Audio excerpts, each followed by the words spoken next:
Здравствуйте. На вопрос «зачем?» люди обычно отвечают «потому что». Зачем в 2021 году изменили формат франкфуртского автосалона, главного европейского автомобильного события года, и переехали в Мюнхен, сменив крытые павильоны на дворы, улицы, клумбы, сменив автосалон на выставку мобильности? Потому что публика перестала ходить. На выставке пылесосов, кофеварок, телефонов, микроволновок, игрушек ходить не перестала, на автомобильные перестала. Чтобы понять вкус супа, достаточно одной ложки, не надо есть всю кастрюлю. Чтобы понять состояние Германии, достаточно мюнхенского автосалона.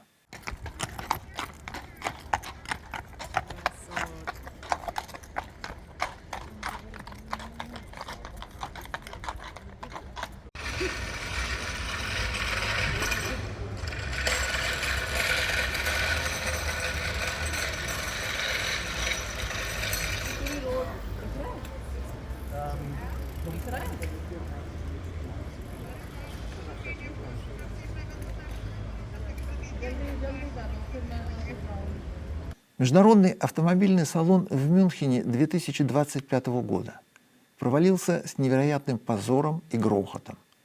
Так беспомощно, убого, слабо Германия себя еще не показывала. Кризис страны и автомобильной промышленности в одной ложке уместился очень наглядно.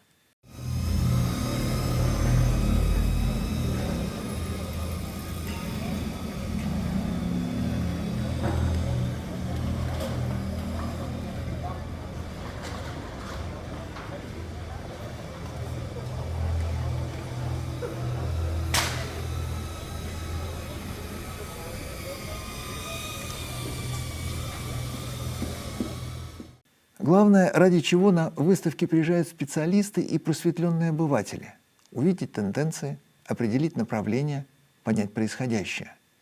Основное достижение автосалона в Мюнхене. Ему удалось лаконично и показательно объяснить суть происходящего в автомобильной отрасли Германии. Клиент не нужен.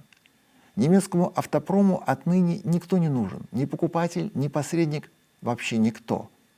Нынешний принцип работы всей отрасли. Не лезьте к нам, оставьте нас в покое, ешьте, что дают, не задавайте вопросов. В первый пресс-день, когда идет информационный поток и журналисты со всего мира пытаются успеть на премьеры и пресс-конференции, автосалон в Мюнхене вообще не открылся. Он не работал. Рабочие вяло махали молотками, доколачивая стенды, погрузчики что-то с натугой тащили, уборщики упражнялись с инвентарем. Изредка под чехлами угадывались автомобили. Зато в пресс-центре, спрятанном в дальнем углу города, куда непонятно как добираться, пиар-службы заводов с натиском оглашали журналистам пресс-релизы, как школьный учитель на диктанте. В представлении автомобильных фирм журналист, внештатный работник пиар-отдела, его обязанность выучить рекламный текст и донести пресс-релиз до аудитории, не расплескав. Журналист обязан слушать и слушаться, не перебивать, не спрашивать, лишь воспроизводить чужую рекламу. Этот фургон сквозь людей, погрузчики, суета на строительном объекте сняты на второй день работы автосалона, когда уже отгремел пресс-день и мероприятие открылось для широкой публики. Публика здесь не к месту. Китайский смарт отныне в 3 раза больше европейского.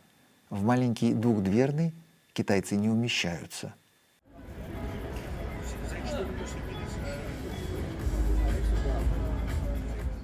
Воткнутый в городскую среду, изумляя баварского курфюрста Максимилиана, автосалон попытался никому ничего не показать, обойтись без премьер и спокойно простоять неделю среди памятников и архитектуры.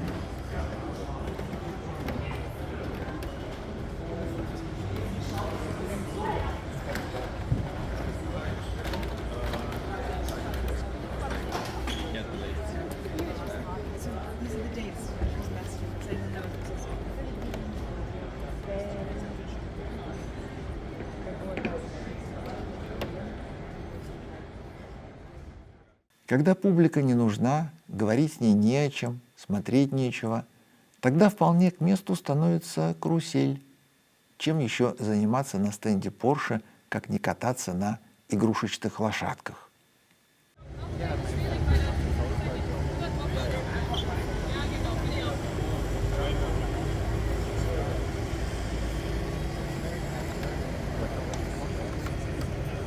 Kannst du dich auch einmal noch kurz über das Karussell unterhalten? Oder willst du nur gestaged? Выставка и город всю неделю мешали друг другу, пересекаясь, конфликтуя.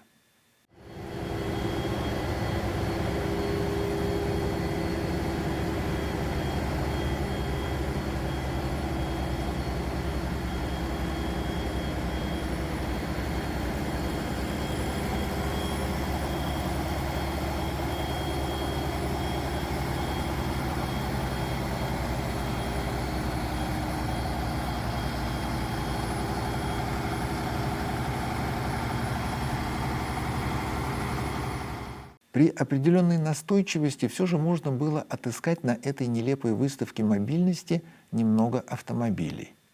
Audi отказалась от преемника модели TT, сняла ее с производства, объяснив, что на этом идея двухдверного купе исчерпана, и показала в Мюнхене концепт будущей TT. Со времен Франкфурта у Audi сохранилась полезная привычка строить собственный павильон.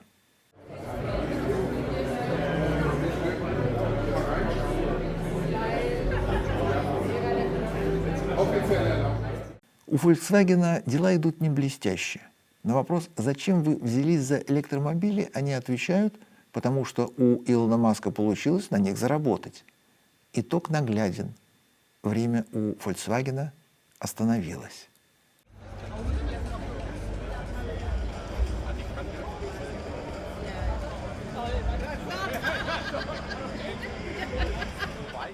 Зато отыскалась полезная дата — 50 лет гольфу в исполнении GTI.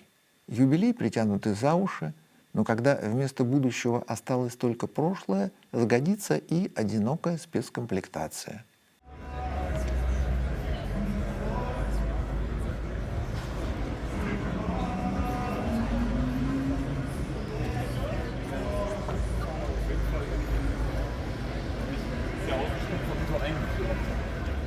А еще премьера модели T-Roc, нами неизведанной.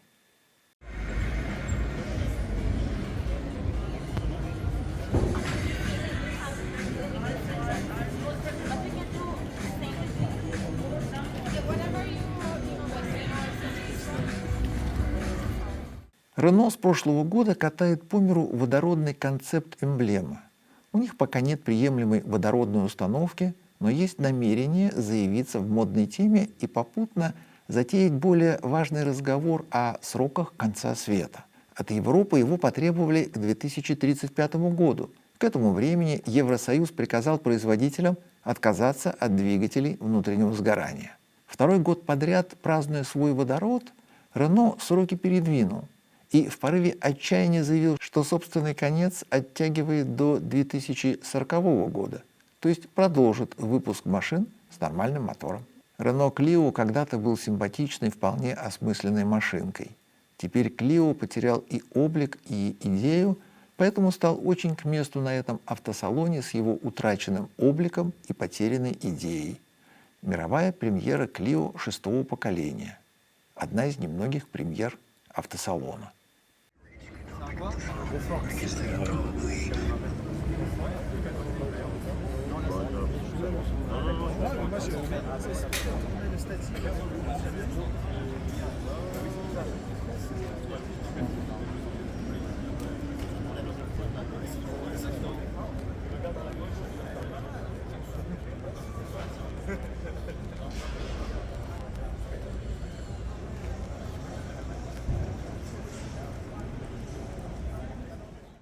Второй день работы автосалона в разгаре. Все счастливы посетителям. Форд растерялся и, не выпуская для Европы ничего полезного, придумал отметить столетие. При том, что компании 122 года. Стенд Форда, больше похожий на задворки гаража, озадачивал картинками столетия, где мелким шрифтом было добавлено, что на самом деле имеется в виду 100 лет Форда в Германии. Сотрудничество с немцами началось в 1925 году и помогло Гитлеру и партии НСДАП в становлении фашизма. Генри Форд был ключевым спонсором Гитлера, очень помог в подготовке ко Второй мировой войне. Теперь вот отмечают, прикатив в Мюнхен на родину германского фашизма, 3 электрички. Мерседес от участия уклонился, запершись у себя у дилера. BMW отпраздновала электрическую X3. Мировая премьера на батарейках. Аналогов нет. Самый большой запас хода в мире. Самый безупречный дизайн на планете. Самая лучшая кофеварка в истории. От BMW у нее только документы. В остальном такой же китаец, как у всех. В соседних ларьках такие же. Самая интересная машина выставки – концептуальная Шкода Vision O. Большой универсал без единого сходства со Шкодой, отлично сделанный сам по себе. Его особенность – разработан исключительно в виде универсала, смастерить из него седан можно только понеся значительные потери. По технике это китайский электрический Passat, который ID.7. Со временем из него получится суперб следующего поколения. Узнаете? Это русско-украинский вездеход «Шерп». В полуразрушенной экспозиции автосалона смотрится к месту, как и в любой другой локации апокалипсиса. Немцы из аэрокосмического центра сделали его полуавтономным, научили обходиться без водителя. Гордятся.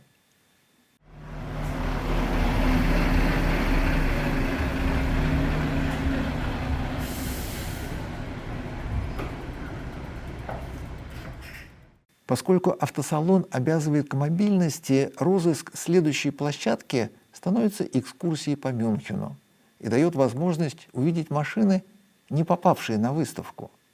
Этот вьетнамский Винфаст замечательного геолога Фам Нят Вуонга, закончившего Московский геолого-разведочный институт, придумавшего украинцам лапшу быстрого приготовления мивина, а затем отстроившего весь Вьетнам, включая автозаводы.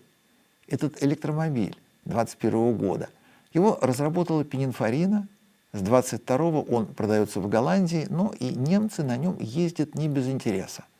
Для них, как и для большинства, важно, что это все же не Китай. Китайцев попытались согнать в резервацию, испортив пейзаж Королевской площади Кёнигсплац, рассовав их между музеями и парадными воротами. Кронпринц Людвиг строил Кёнигсплац как площадь культуры. Потомки его не поддержали. Аватар напал на Европу разом, не пощадив ни Россию, ни Германию. В Мюнхене у бренда своя дизайн-студия, поэтому выставку они посчитали домашней, устроили премьеру концепта X-Spectra. Главное, что поняли китайцы про престиж, хороший ценник, они напрямую зависят от размера. Поэтому их штуковина в длину почти 6 метров.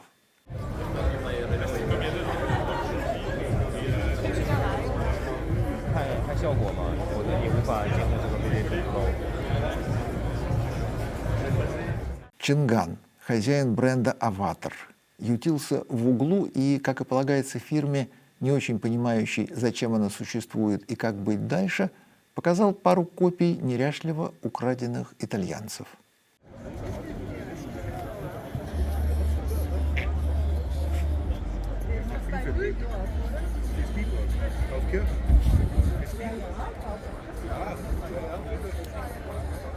По-настоящему интересно, пожалуй, турецкая фирма TOG.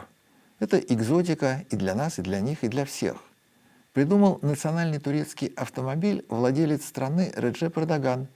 Так довольно часто бывает, когда власть пытается войти в историю не только фашизмом, но и новым автомобильным брендом. Так Гитлер создал Volkswagen, Путин – Аурус, Эрдоган – TOG. Чтобы у Турции получился свой бренд, Эрдоган взял в заложники 6 ключевых акционеров, потребовав финансирования. Из 3 электричек один был премьерный Т-10F. Чем хороши турецкие автомобили? Они встречаются только на выставках, поэтому премьеру можно праздновать каждый год. Например, вот эта машина, она прошлогодняя.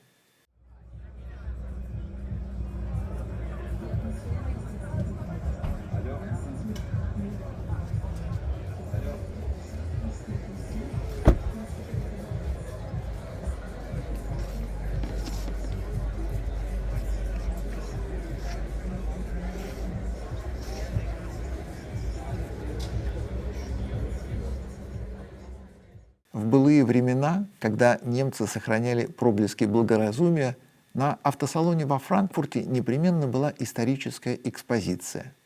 В этот раз провалилась и она, опять показав полное непонимание происходящего, уклоняясь от вопроса «зачем?», организаторы взяли первые попавшиеся машины и разложили икебаны перед пропилеями, главными воротами площади культуры. Понять подбор автомобилей невозможно. Первые попавшиеся взяли, что дали, безо всякой идеи и концепции. Машины интересные, но не здесь и не сейчас.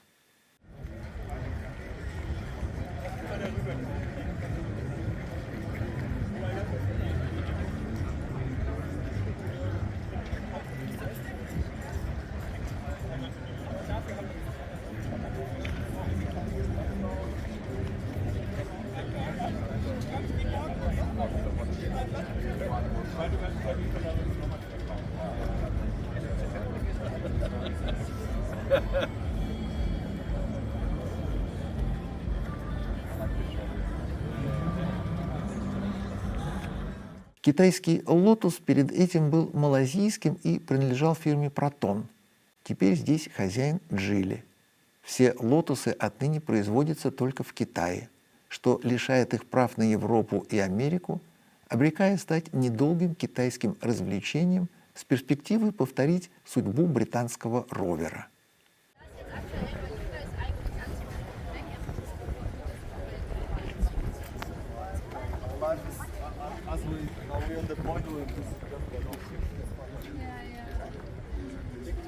На центральной площади Мюнхена Мариенплац возле новой ратуши расположилась еще одна тематическая площадка автосалона «Ни о чем».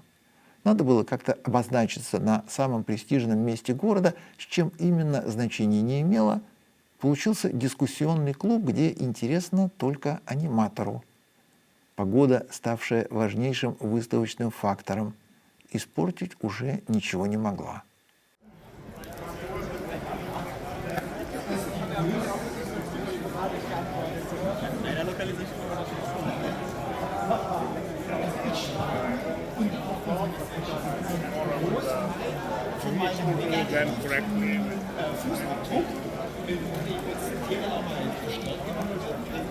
Kostet natürlich auch das Wasser, Strom, ganz klar. Aber sagen wir so, wenn der Rechner am Arbeitsplatz läuft und bei mir zu Hause, ist der Unterschied jetzt nicht so groß. Ja, vielen Dank. Also die Nichtmobilität, sehr guter Punkt. Ja, wir kennen das insbesondere jetzt seit der Corona-Zeit, hat das ganze Thema sozusagen zu Hause auch zu arbeiten natürlich an Fahrt aufgenommen. Ich würde sagen, ich hoffe, Sie hatten schon die Gelegenheit, ein bisschen was einzutragen. Ich würde sagen, wir schauen mal. Genau, vielen Dank. Das sind die Ideen, die jetzt von Ihnen... I just want you to know who I am.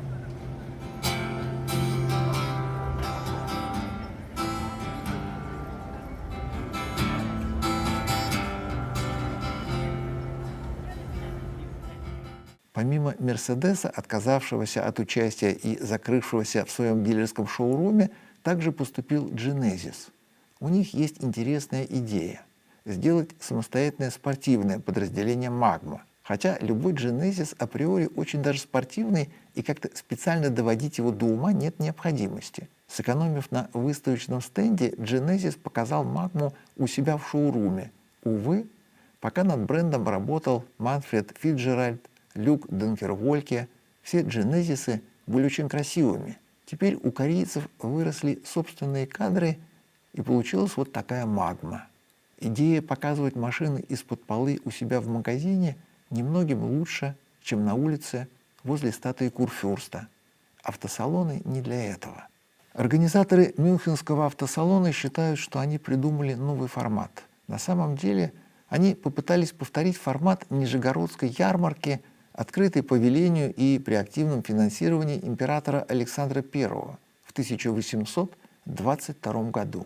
Для XIX века формат отличный, для XXI века безоговорочный провал. На сегодня все. До свидания.